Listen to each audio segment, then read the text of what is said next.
Hey, good day to you. This is Todd. I am just a regular dude walking in the Word. We are continuing our journey through Genesis, and we are actually starting chapter 14 today.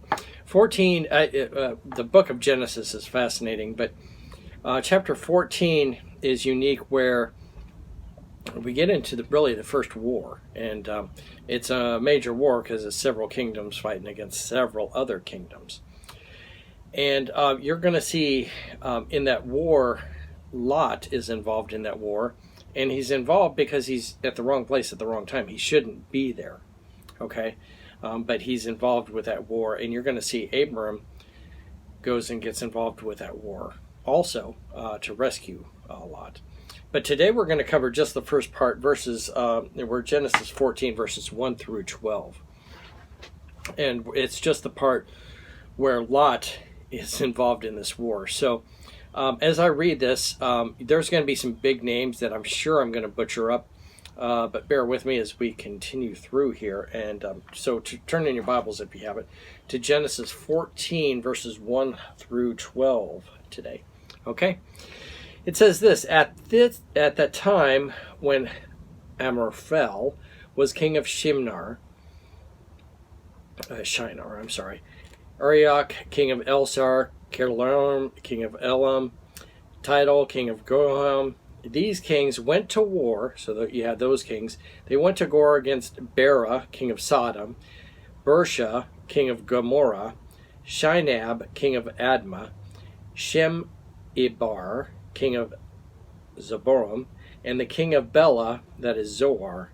And all these latter kings joined forces in the valley of Siddim, that is the Dead Sea Valley.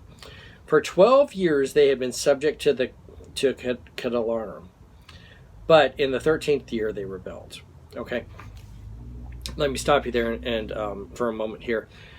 12 always represents like government, okay, and it's good things that come out of the number 12. It represents good things. You had in the Bible the 12 disciples, okay, and stuff like that. So you had 12 was always a good number. 13 represents rebellion, okay, and that goes all. I mean, number 13 is used in witchcraft and everything else, and no one wants to stay in the 13th room of the hotel or 13th floor and all that stuff. So 13 represents rebellion, and it follows right along with what happens here. These kings were subject to the other king for 12 years, and then they were like, oh, we've had enough, and then the 13th year they rebels. So we're picking up in verse 5 with the 14th year. In the 14th year, Kedorlaomer and the kings allied with him went out and defeated the Raphamites in Asheron, Chemrath, and the Zulites in Ham, the Ammonites in Sheva, Kermeltham, and the Horites in the hill country of Seir, as far as El Paran, near the desert. Then they turned back and went to En Mesphat, that is Kadesh, and they conquered the whole territory of the Amalekites, as well as the Amorites who were living in Hazar and Tamar. Then the king of Sodom, the king of Gomorrah, the king of Admah, and the king of Zobihim, and the king of Bela, that is Zoar, marched out and drew up their battle lines in the valley of Siddim against Kedorlaomer, king of Elam, Tidal, king of Gomorrah, Amraphel, king of Shinar, and Arioch, king of Elazar, the 4 kings against 5.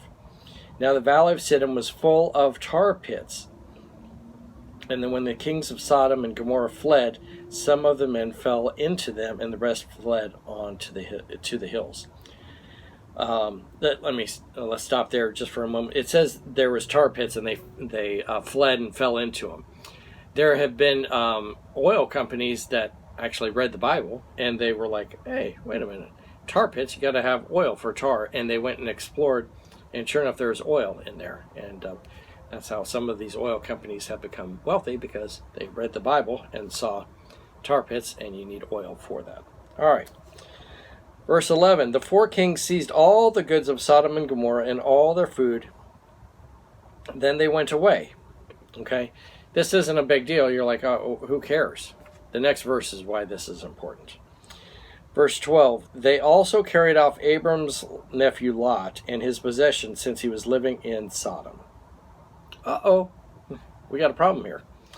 This battle, and it really has nothing to do with Abram. Abram is just out there minding his own business and not involved with these kings at all. He's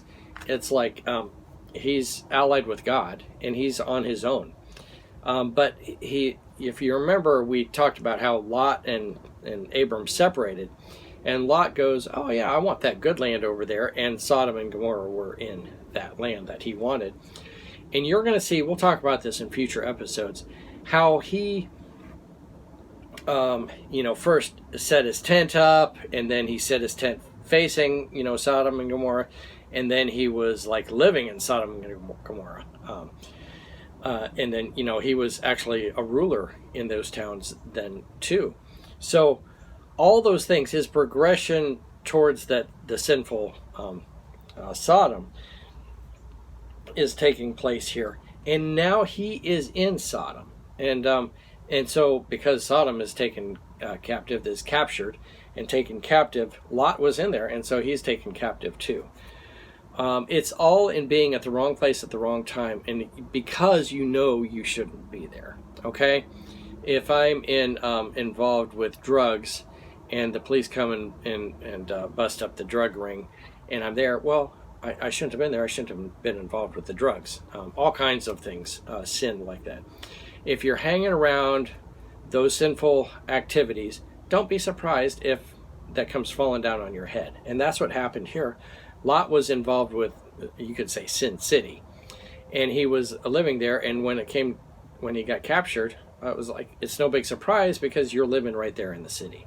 So my challenge for you is, don't be involved in Sin City or sin, because it's going to capture you. Okay, and don't be surprised when that happens. All right, so hopefully that explains everything. That's just the beginning of the story here. We got a whole lot more to discuss about this, and it's just the beginning. Thanks for watching. I'm just a regular dude walking in the Word, and I look forward to seeing you tomorrow as we continue our journey through the book of Genesis. Lord's blessing. I'll see you then.